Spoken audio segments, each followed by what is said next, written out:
طماطم وبصل والخبز.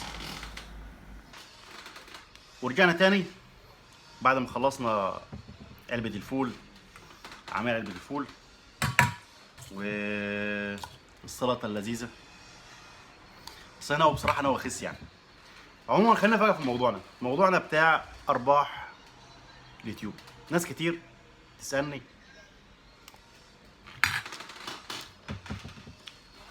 بتقول لي ايه ان انا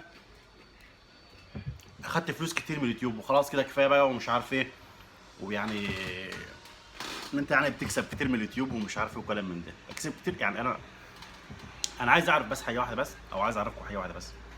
الموضوع مش موضوع فلوس من اليوتيوب والله العظيم، ولا موضوع ربح من اليوتيوب. انا عن نفسي بعتبرها كده، بس عشان انا كنت مثلا افعل القناه حداي لازم كان يعني الم بالعربي كده، الم 1000 مشترك. 1000 مشترك.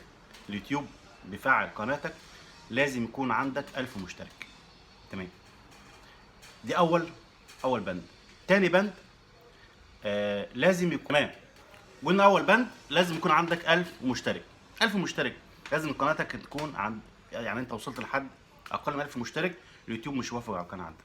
طب تاني حاجه، لازم الفيديوهات اللي انت عملتها او اللي انت عملته لازم تجيب 4000 ساعه.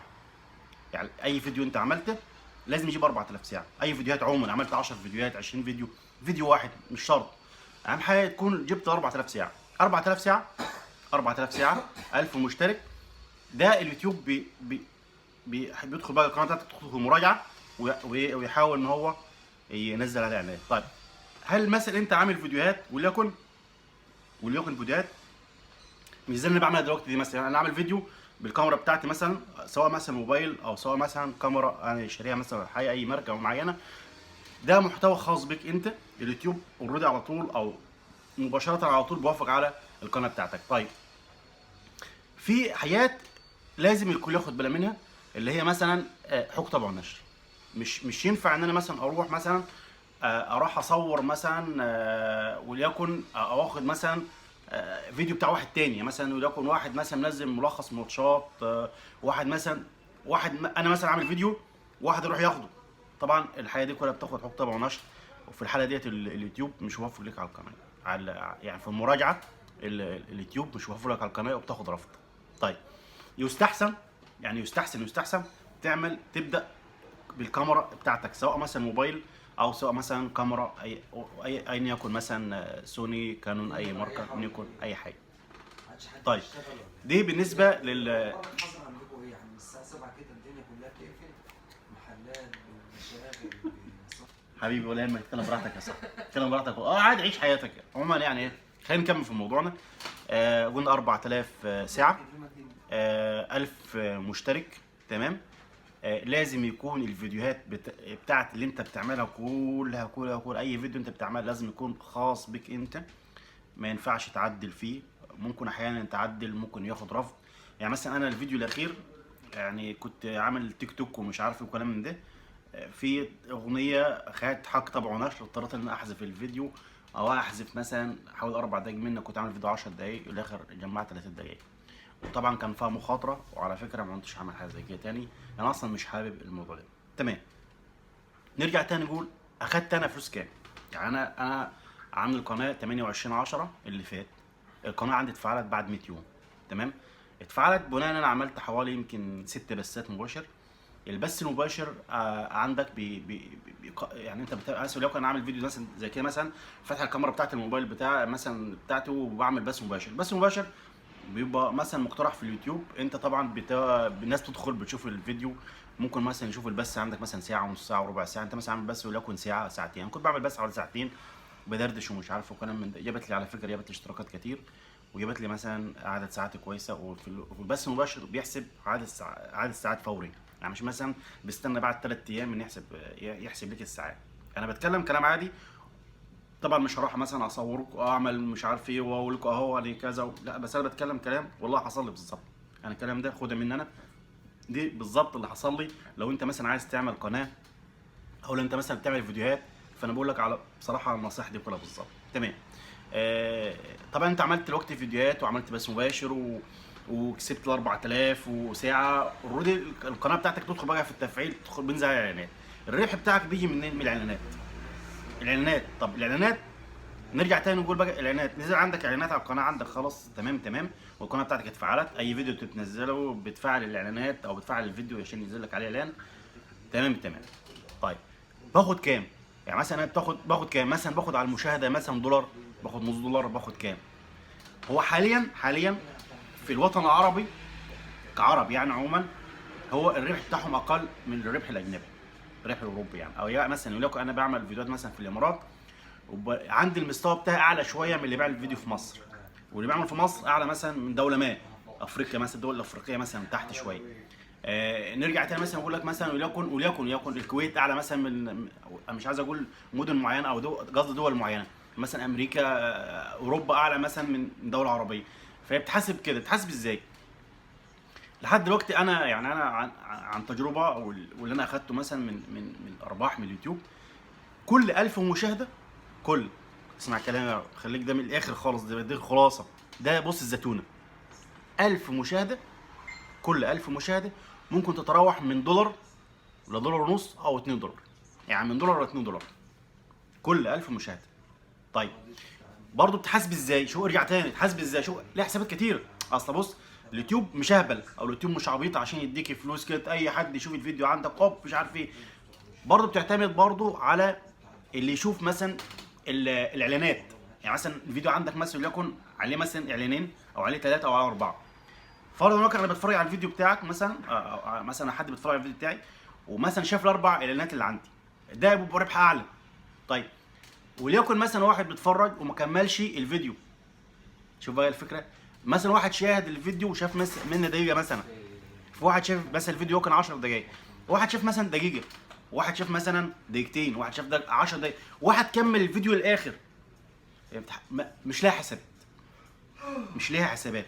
اللي يفتي لك في الموضوع يقول لك لا والله اصلا انا مش عارف انا باخد 1000 2000 دولار في الشهر 3000، ماشي، تاخد بناء على ايه؟ بناء ان انت بقى عندك مشاهدات على الفيديو بتاعك مليون مشاهده. دي القنوات اللي يعني بص المعروفه واتعرفت واللي بيعمل الفيديوهات، يعني انا بشوفهم يعني مش مشكله. المهم فده طبعا ده اللي عدى، يعني مثلا ده الفيديو بتاعي اللي بيوصل مليون مشاهده، 100000 مشاهده، كلام من ده.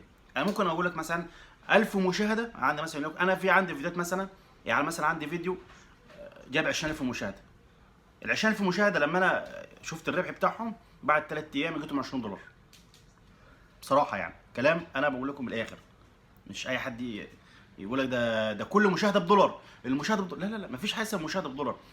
ممكن اقول لك ان انا عشان الفيديو ده انا عامله مثلا، كنت عامله ملخص ماتش، تمام، وكان طبعا كنت عامله في الامارات هنا في ابو ظبي، واللي شافه طبعا في مصر، وناس شافتها بره مصر، ناس مثلا مغتربين كتير. فالفيديو عندي مثلا بقول لك مثلا ال 1000 مشاهده عامل معايا زي الدولار ونص، فال 20000 او 19000 مشاهده او 20000 مشاهده عملوا معايا يعني تقريبا مش بالظبط تقريبا، مش هو برضه نسبه تقريبيه من 18 دولار ل 20 دولار. فهي اليوتيوب مش بيحسبها لك ان انت مثلا، ارجع تاني واقول مش بيحسبها لك مثلا ان انت المشاهده مثلا دي انا كده فتحت وعملت مشاهده اخدت من البرنس كذا، لا، ممكن واحد يكون فتح كام ثانيه والفيديو بتاعك مش عجبه وقفل خلاص، في واحد مثلا كمل الفيديو للاخر، في واحد مثلا عمل مثلا اتفرج على الفيديو بتاعك 5 دقائق من 10 دقائق. فهي اليوتيوب مش ليها حسبه معينه، يعني اللي يقول لك لا ده هي بتحسب كده، لا مش ليها حسبه معينه. تمام. وارجع تاني اقول تاني وتالت ورابع، انت حابب تعمل فيديوهات ومثلا تعمل مثلا فيديوهات يوميه لحياتك، زي ما انا مثلا دلوقتي النهارده يوم عادي عملت علبه فول، اكلت علبه الفول، تمام، جيت مثلا من الشغل، عملت علبه الفول واكلتها، وبعمل لكم الفيديو دلوقتي، بعد شويه بمنتج في الفيديو بنزله، مثلا ممكن انزله النهارده، ممكن انزله بكره على حسب ما اخلص مونتاج الفيديو مثلا. فهو الفكره انا بستمتع بالحاجه دي، انا بستمتع بيها، مش ان انا مثلا بعمل فيديو عشان اربح منه فلوس كذا. لو انا عايز اربح فلوس كذا انا مش لازم اصلا اعمل فيديوهات، تمام. انا شغال وعندي راتب وشغال الحمد لله تمام، بس دي هوايه عندي، انا دي هوايه بصراحه، انا دي هوايه ان انا اقعد كده قدام الكاميرا واتكلم ودردش مع الناس، واحس ان انا منكم، احس ان انا ان في ناس كده، ناس بتتفرج عليا. انا بتكون يعني بص، اكتر حاجه بتسعدني واكتر حاجه بتفرحني بصراحه لما اروح مثلا اشوف فيديو عندي شاف، بشوف مثلا 200 واحد شافني، واروح ابص على عدد الساعات القاهم ده كتير، ناس كتير شافتني في الفيديو، والقى مثلا في تعليق والله كويس، الله ينور، منور يا ابو عمار، ده مش عارف ايه، لا كلامك كويس، كلامك حلو. ففي انا دي بتدي واحد حافز، وبتدي واحد مثلا ان هو يكون مبسوط. ده حاجه زي كده. مثلا انا اول امبارح مثلا من يومين كنت مثلا نازل اشتري حاجات ومش عارف ايه، كنا يوم اجازه ومش عارف، وعملت فيديو برضو، ده انا كنت حابب اعملها مثلا مش عارف ايه. ففي حاجات الواحد بيحب يعملها، دي مش موضوع ان انا مثلا عايز اربح من اليوتيوب فلوس، او انا عايز مثلا او انا مثلا عايز ان انا اكسب فلوس من الموضوع ده. لا، انا كل والله العظيم كل الحوار ان انا يعني انا بحب الحاجه دي، بحب التصوير، بحب ان انا امنتج في الفيديو على قد ما بقدر تمام. فانا بقول نصيحه لاي حد، اي واحد بيحب يعمل حاجه زي كده يبدا فيها.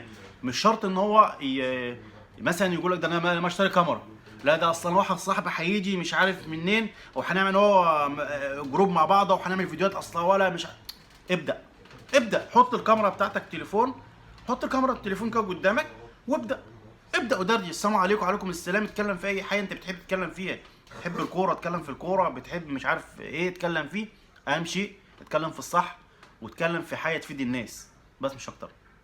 ممكن يكون في ناس كتير على فكره، ادخل على ناس، في ناس انت ممكن تلقى تشوف الفيديو بتاعتها معديه المليون مشاهده، والله العظيم بتشوف الفيديو بتاعها مفيش اي محتوى، مفيش اي افاده، مفيش اي رساله. ايه الرساله اللي قدمها؟ مفيش، ما هو الا منتج حلو، عمل يعني هو بيحب مثلا المونتاج ومش عارف ايه، وعمل موسيقى مش عارف مع ايه، وصور ابنه صور بنته والدنيا تمام. فانا اشكركم واشكر اي حد بيتابعني، واشكر اي حد والله بصراحه، اشكر اي حد بيديني لايك، اشكر اي حد بيعمل لي اشتراك. بس انا عايز اعرفكم موضوع بتاع ارباح اليوتيوب، تمام؟ دي ارباح اليوتيوب. ارباح اليوتيوب مش تتحصر على ان انت 1000 مشاهده مثلا وليكن $10، لا، هي دولار ممكن تحاسب لك 1000 شوف 1000 مشاهده ممكن من دولار، من $1 ل $2، تمام؟ انا بقول لك كده، دي خلاصه من الاخر. بعد ما انا اخدت فلوس من الحمد لله، بعد ما انا وصلني فلوس من اليوتيوب، فانا عرفت يعني بالظبط، عرفت قيمه. كنت عايز الاول اتكلم فيها وافتي فيها عن طريق ناس تانية بتتكلم ومش عارف ايه، ما رضتش. انا قلت لما انا اوصل يعني ربنا يكرمني من الحوار دوت واعرف بالظبط ايه اللي بيحصل فاتكلم فيه. ده كل الحوار. ان امبارح بس واحد يعني بيتكلم معايا، بسلم عليه ومش عارف بيتكلم معايا وكده، بيقول لي يا عم انت عديت وانت مش عارف ايه. هو الموضوع بالنسبه لي ما يعني الحمد لله، البيت مفتوح والدنيا تمام، وبصرف وبعمل تمام على عيلتي والاهل وكل حاجه. بس مبدئيا حاليا ما يظبطش ان انا مثلا يعني اكرس حياتي كلها للميديا او لليوتيوب عموما، او فيديوهات زي كده او فلوجات زي كده. ده انا يمكن يعني انا بعمل على قد ما بقدر، ان انا بحاول ان انا اتكلم وبعمل حاجه انا بحس ان انا مثلا حابه ان اعملها، بس مش اكتر يعني. وعلى فكره طبق الفول بريد خلينا اكمل اكل الفول واشوفكم على خير فيديو جديد. سلام. سلام. نسيت، لو اول مره اشوف الفيديو انزل تحت حالا اشترك، اخبطنا اللايك المتين واشترك الظريف. سلام.